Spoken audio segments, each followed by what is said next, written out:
आज के वीडियो में मैं आप लोग के लिए लेके आई हूँ कॉन्सेप्ट ऑफ कॉन्फ्लिक्ट थ्योरी का फुल नोट। इस पे मैंने फुल नोट तैयार किया है कि संघर्ष क्या है, और क्वेश्चन ऐसे भी हो सकता है कि संघर्ष सिद्धांत क्या है। तो संघर्ष एक सामाजिक प्रक्रिया है जो सभी समाजों में पाई जाती है। इस प्रक्रिया में व्यक्ति जो है अथवा समूह किसी उद्देश्य की प्राप्ति के लिए जो है व्यक्तियों अथवा समूह को रोकने का प्रयत्न करते हैं। जब संसाधन की स्थिति और शक्ति समाज में समूहों के बीच असमान रूप से वितरित की जाती है तो तनाव और टकराव जो है पैदा होता है, जिसे संघर्ष कहा जाता है। कॉन्फ्लिक्ट शब्द जो है लैटिन भाषा के कॉन प्लस फ्लैगो से मिलकर बना है।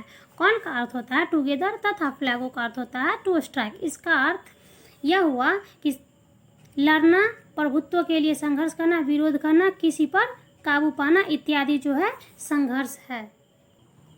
संघर्ष की अवधारणा जो है वो 3 केंद्रीय मान्यता पर आधारित होता है जो निम्न है।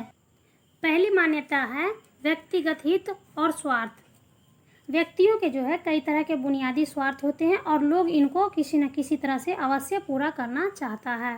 दूसरा है शक्ति का बंटवारा। इसका अर्थ यह हुआ कि किसी भी संघर्ष के पीछे जो है अधिकतम शक्ति को प्राप्त करने का प्रयास अवश्य किया जाता है, क्योंकि शक्ति के स्रोत जो है बहुत कम है और उन्हें प्राप्त करने वाले जो है बहुत अधिक।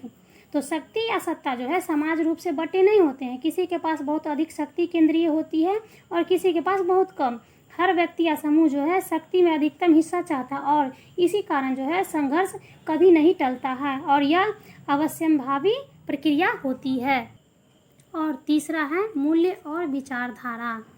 इसका अर्थ यह होता है कि संघर्ष का जो है प्रत्येक पहलू मूल्य और विचारधाराओं से युक्त होता है। ये समूह वास्तव में मूल्य और विचारधारा को एक हथियार की तरह काम में लेते हैं और इसमें संघर्ष अपरिहार्य होता है। विकसित देशों के लिए जो है पूंजीवाद या साम्यवाद प्रेरक हथियार होते हैं जिनके आधार पर वे अधिक से अधिक प्रभावशाली बनना चाहते हैं। अब हम आगे जानेंगे कि विद्वानों ने जो है संघर्ष की अवधारणा को किन किन रूपों में परिभाषित किया है।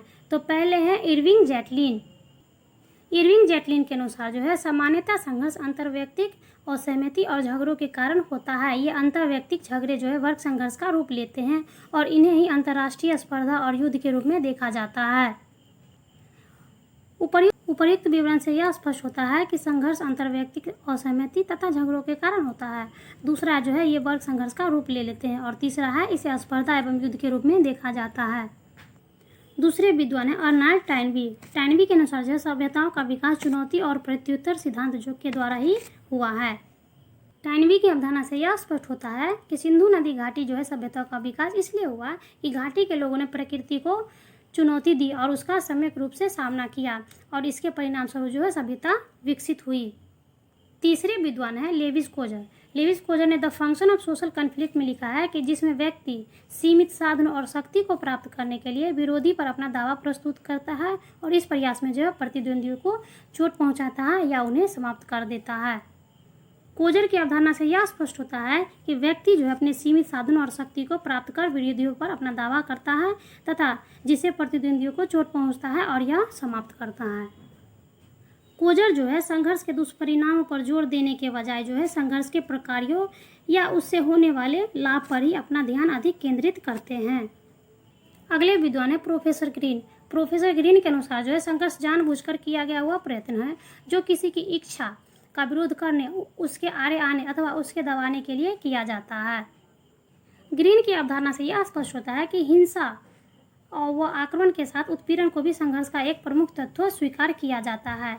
ये ग्रीन ने माना है।